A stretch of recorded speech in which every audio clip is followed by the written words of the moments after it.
Perkenalkan, nama saya Johannes Ronaldo Tomobolon dengan NIM 66612100056. Di sini saya akan menjelaskan mengenai analisis e-governance archetype pada Bank BNI untuk memenuhi UAS mata kuliah e-government dengan dosen pengampu Ibu Ayuning. Yang pertama itu ada definisi e-governance menurut Weil and Rose. Yang itu keputusan-keputusan yang diambil yang memastikan adanya alokasi dalam pembuatan IT dalam strategi-strategi organisasi yang bersangkutan. Selanjutnya itu e-governance archetype menurut Weil and Rose juga. Teknisnya, menurut Weil and Rose digambarkan skema untuk membantu memahami, mendesain, mengkomunikasikan, dan memelihara IT governance yang efektif. Lalu ada komponen dalam kerangka kerja IT governance. Yang pertama itu what atau domain. Pilihannya ini ada IT principle.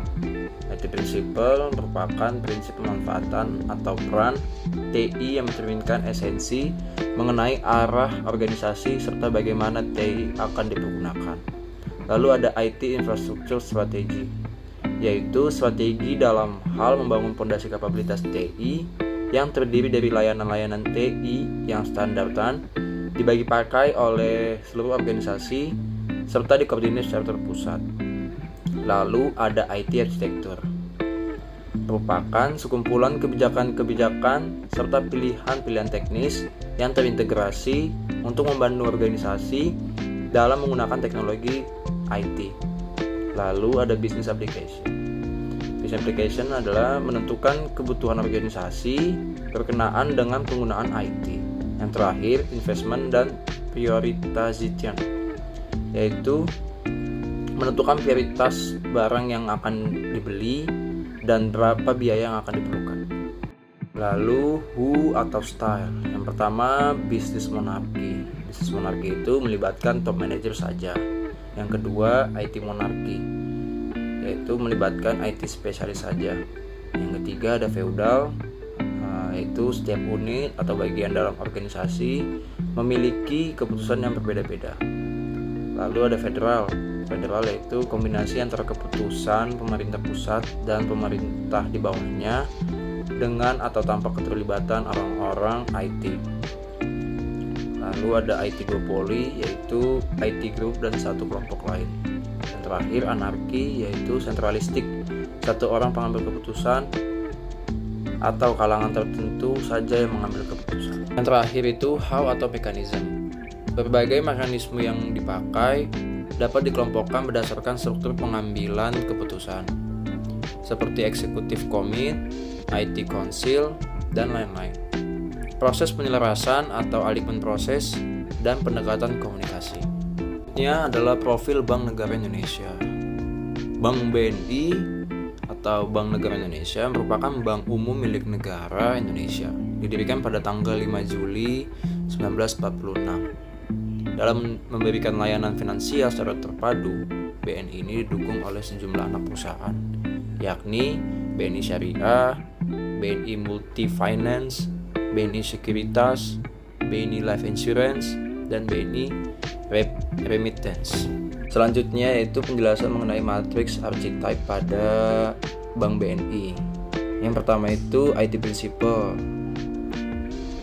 Inputnya itu IT monarki karena melibatkan IT spesialis saja. Decisionnya itu business monarki karena melibatkan top manager saja. Yang kedua IT arsitektur. Inputnya itu IT monarki karena melibatkan IT spesialis saja. Decisionnya itu federal, yaitu kombinasi antara keputusan pemerintah pusat dan pemerintah di bawahnya dengan atau tanpa keterlibatan orang-orang IT.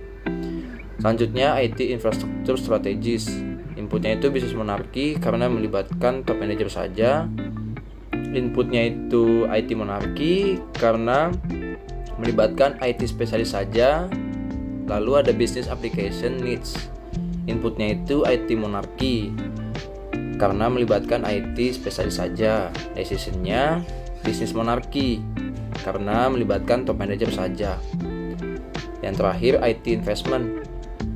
Inputnya itu federal Karena kombinasi antara keputusan pemerintah pusat dan pemerintah di bawahnya dengan atau tanpa keterlibatan orang-orang IT, dan decision-nya yaitu bisnis monarki karena yang terlibat top manajernya saja. Prinsip IT governance menurut Weil and Ross yang pertama simple. Kalau dalam pelayanannya Bank BNI ini sudah sangat baik ya, pelayanan yang ramah dan simple juga sehingga dapat dipahami oleh customer-nya. Lalu ada transparan. Dalam PT Bank BNI ini mekanisme yang sudah dijelaskan menunjukkan bahwa transparansinya juga sudah baik. Selanjutnya kecocokan. Berbagai mekanisme yang dipakai dapat dikelompokkan berdasarkan struktur pengambilan keputusan atau proses penyelarasan atau pendekatan komunikasi. Terakhir ada kesimpulan. Menurut MIT Sloan School Center for Information System Research atau kita sebut CSIR, dalam buku Weil and Ross terdapat 6 governance archetype, yaitu bisnis monarki, IT monarki, feudal, federal, duopoli, dan anarki. Dalam matriks yang sudah dijelaskan, menurut analisis saya, PT Bank Negara Indonesia termasuk dalam governance archetype IT monarki karena dalam pengambilan keputusan pada Bank BNI ini menggunakan teknologi informasi yang pastinya akan mempekerjakan IT spesialis. Sekian penjelasan yang bisa saya sampaikan. Mohon maaf jika ada salah-salah kata. Terima kasih.